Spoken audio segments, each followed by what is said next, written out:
Hey there, everybody. Welcome to our afternoon edition of Big Brother 22 All-Stars Live Feed Spoilers. This is still day 6. Here in this video, we have the results of the first veto ceremony. We will talk about the formation of an alliance that I really want to affectionately call the Blob Alliance. I'm pretty sure they'll come up with another name for it. Yeah, I feel like we start to need to have some sort of like whiteboard behind us with like strings that are trying to like attach all these different people of who is actually in whose alliance anymore. Yeah. It's so true. Cody feels like he's in like 8 of them. Tyler's got like 11 final 2 deals that aren't really final 2 deals. There's a lot of weirdness going on, but we have actual legitimate news and then a lot of people playing super cautious, and someone needs to clue in Nicole Anthony as to what is really going on in the game.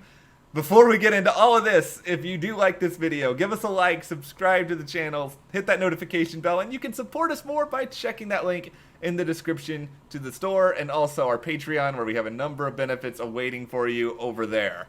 Okay, so let's start with the veto news, which is a big surprise to no one. Enzo is not using it, and I mean, we all kind of knew, we all knew that was coming. So it wasn't too much of a big surprise, and here we are. We still have Kevin on the block, still have Keisha on the block. One of them is going to go on Thursday, and not a shock, but I'm hoping that now that that is done, now that that is solidified, maybe people will try to do something other than be tentative and say, I like both people, but I don't know what I'm going to do yet. Because how many times can we hear this between now and Thursday? It's a hard situation because honestly, Kevin and Keisha haven't made enough effort before they got put on the block with people to get to know them, so nobody really knows where they were gonna land.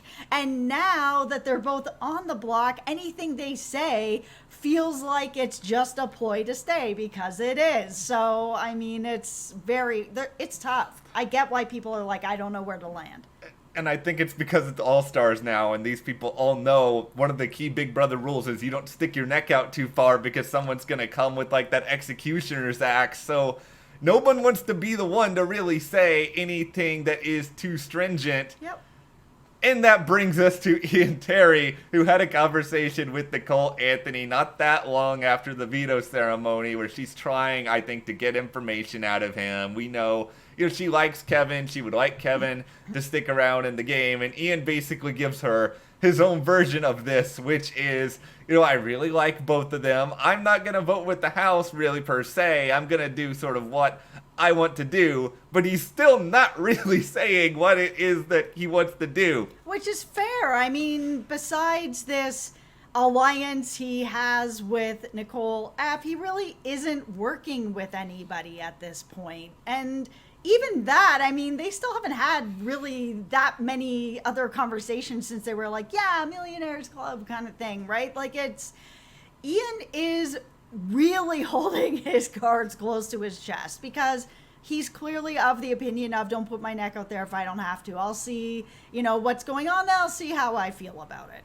I kind of feel like this could be one of those weeks where it's like Wednesday night and everyone all of a sudden realizes that they have to make up their minds on things. It's like, we think that Keisha is probably going to be evicted, but even in this conversation with Ian and Nicole Anthony, he seemed to be thinking more that Kevin could be the one who goes. He was like, I like Kevin more, but I lean sort of that I think he could be ending up going, which leads to the Nicole Anthony monologue of sorrow.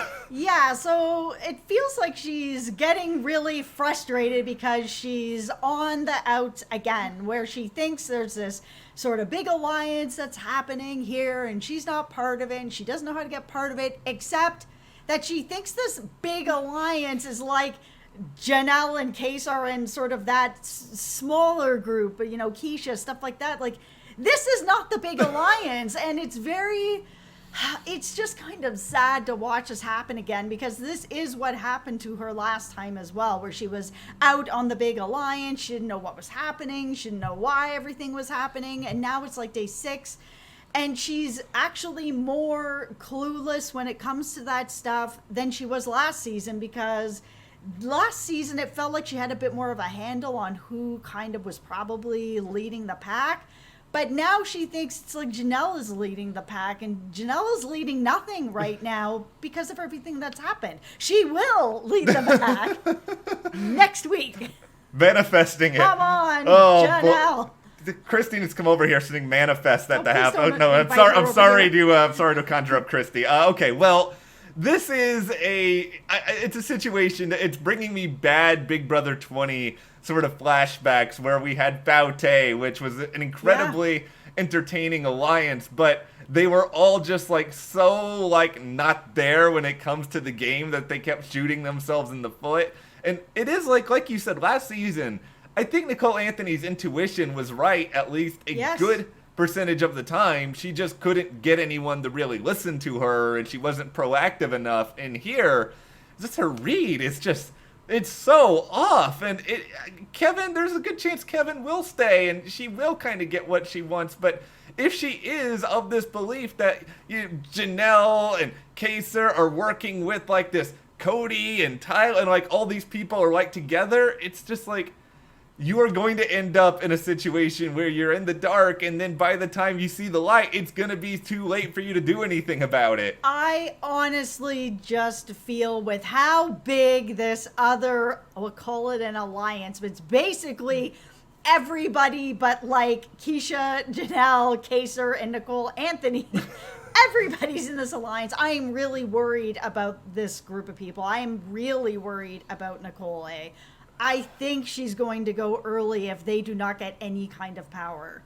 She needs to find a way to get some real bonds going. And, our pal Dingo, a.k.a. Hamster Watch, she had a really good tweet about this where she was basically like, Nicole A needs to, instead of having these long sort of monologues to us, which she does, and, we appreciate them, but she needs to go and take some of that time to have conversations with other people and try to build those relationships and get her own alliances together. Yeah, Dingo's not wrong. Yeah, let's talk about alliances, because I need to propose the Blob Alliance. And at the time of this recording, I think Memphis and Danny were having a conversation, so I don't know, they may have an actual name for this, but I want to call it the Blob because it is so like amorphous. It's sort of like you watch some blob like crawl and slink along and like it's grab sucking things, people in. and then it's like spitting things out, and it's like it's all over the place because it's a little bomb squatty. It's not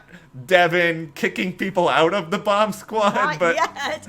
Memphis, he had this idea originally. We've talked about this. He was like, all right, I'm going to be in this. Cody's going to be in this. We'll get Danny. We'll get Tyler. We'll get Christmas. We'll get Bailey. And then it was kind of brought to his attention. It's like, oh, Bailey and Davon are close. Okay, well, Bailey's not in the alliance anymore.